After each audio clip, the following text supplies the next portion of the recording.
Yannick Jadot. Bonjour. Est-ce que vous faites partie des 66 millions de procureurs que nous serions devenus selon le président Emmanuel Macron, avec cette traque, je le cite, incessante de l'erreur, cette défiance française? Ce n'est pas comme ça qu'on fait face à la crise, et ce n'est pas comme ça qu'on avance, dit le chef de l'État. Vous vous sentez visé? Non, je regrette ces propos parce que on est dans une situation extrêmement difficile. Les Français font beaucoup d'efforts.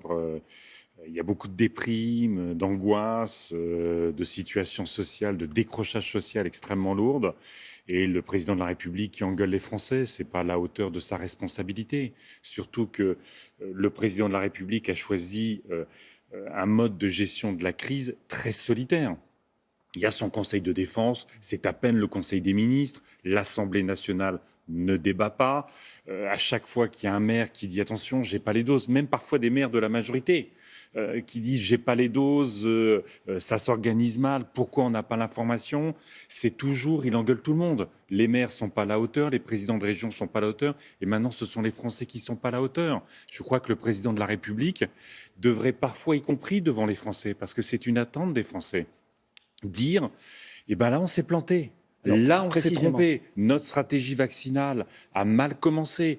Elle a mal commencé. Est-ce qu'elle continue à mal se dérouler selon vous? Vous parliez il y a quelques jours de fiasco, je vous cite. Il y a quelques jours, c'était un fiasco absolu. Olivier Véran hier a révélé que 823 000 personnes déjà avaient été vaccinées. Il table sur une vaccination de toute la population cet été. Est-ce que vous dites toujours que la France fait plus mal que ses partenaires, par exemple, ou que ses voisins aujourd'hui? Incontestablement, quand on regarde les chiffres français par rapport à l'Italie, à l'Espagne, à l'Allemagne, on a vacciné beaucoup moins que nos voisins parce qu'on a pris du retard. Tant mieux si on rattrape. Il va falloir qu'on gagne cette bataille contre la Covid.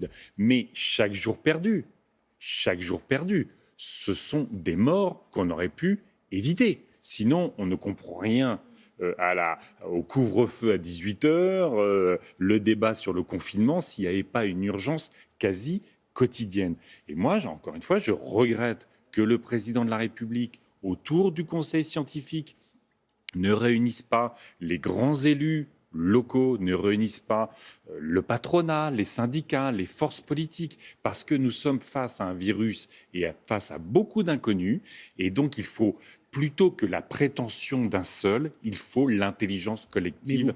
Vous pensez que le gouvernement a toujours tout faux, vous disiez ça il y a quelques jours. Non, je ne dis pas que le gouvernement a toujours tout faux. La situation est moins dramatique, elle est dramatique en France, mais elle l'est moins qu'en Allemagne, par exemple, qui avait connu de meilleurs chiffres lors de la première vague. Vous avez raison, et vous avez raison, mais reconnaissons qu'on a eu les masques, les tests, la vaccination, à chaque fois des problèmes de logistique. Maintenant, on constate malheureusement notre retard sur le séquençage pour pouvoir identifier les variants. On a des labos, comme d'habitude, les labos privés ou des entreprises privées qui disent « mais nous, si on est mobilisé, on le fait et on multiplie par 10 la capacité ». Et il ne se passe rien.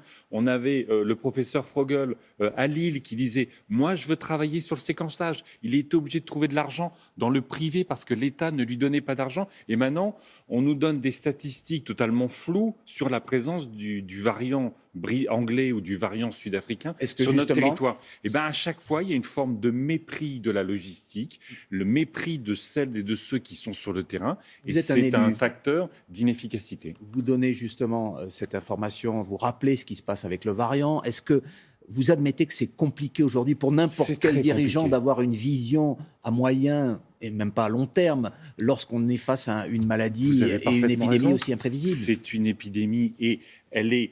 La façon dont on décide collectivement, la façon dont on communique est d'autant plus importante que c'est une pandémie mondiale, qu'il y a énormément d'inconnus et que justement il faut partager cette information, partager ces inconnus, partager ces doutes et puis les différentes options politiques qu'il faut prendre pour créer l'adhésion et non pas cette défiance permanente. Et quand il y a de la défiance permanente, le président de la République, il veut, au fond, il aimerait bien notre peuple français. C'est pas à la hauteur. Puisque vous voulez qu'on prenne en compte les avis des uns et des autres, que diriez-vous si on vous demandait justement votre avis sur ce qu'il faut faire aujourd'hui? Faut-il aller vers un nouveau confinement, comme le réclament un certain nombre de médecins, ou se contenter, comme l'a dit hier Olivier Véran, pour l'instant, de voir ce que donne le couvre-feu à 18h? Il y a eu les recommandations du Conseil scientifique qui recommandaient un confinement léger du type octobre. Moi, ce que je crois aujourd'hui, puisque nous ne sommes pas associés à ces réunions avec les experts, c'est moi, si j'ai un message, c'est que toutes les personnes fragiles, âgés ou qui ont des facteurs, comme on dit, aggravants de comorbidité sur l'obésité, les maladies chroniques, le diabète, il faut qu'elles se protègent. Et donc, Je ne sais pas quelle sera la décision du gouvernement, parce que justement, on n'est pas associé à ces décisions. Il faut qu'elles se protègent, mais il faut qu'on les oblige à se protéger. Il faut qu'elle se protège. Je veux dire, il faut que chacun, quand on est en contact avec ces personnes particulièrement fragiles, il faut leur dire attention, protège-toi. Je vais aller faire tes courses. Si tu as besoin, j'irai chercher les enfants.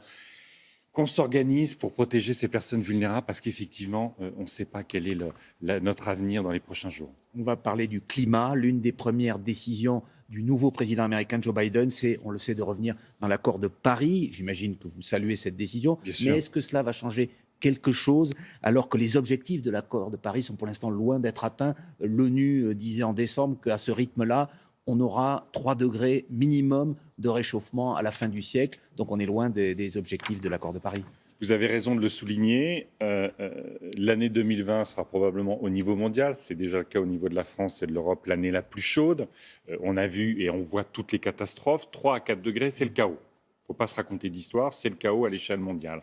Et donc on a une responsabilité majeure à agir. La bonne nouvelle, c'est que si on agit, on transforme notre société en mieux. Et pas trop tard. Là, ce que vont faire les États-Unis, 2000 milliards sur le plan climat en 4 ans. Ça veut dire créer des centaines de milliers d'emplois sur les énergies renouvelables, dans la rénovation des logements, donc plus de pouvoir d'achat, plus d'emplois, dans une agriculture de proximité, dans des transports collectifs, tout ce dont on a besoin aujourd'hui dans notre société.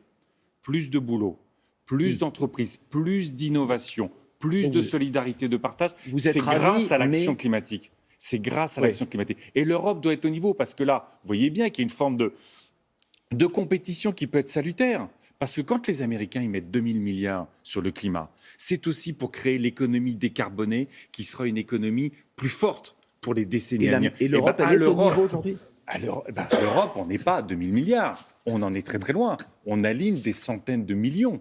Et donc, il faut que nous-mêmes, on saisisse ça. Et que la France saisisse ça. Quand le Haut Conseil sur le climat rappelle au président de la République qu'il faut faire 3 fois plus, eh bien, il faudrait que le président de la République, là aussi, commence à... Lui qui fait souvent référence aux lumières, ça serait bien qu'il voit la lumière verte de temps en temps.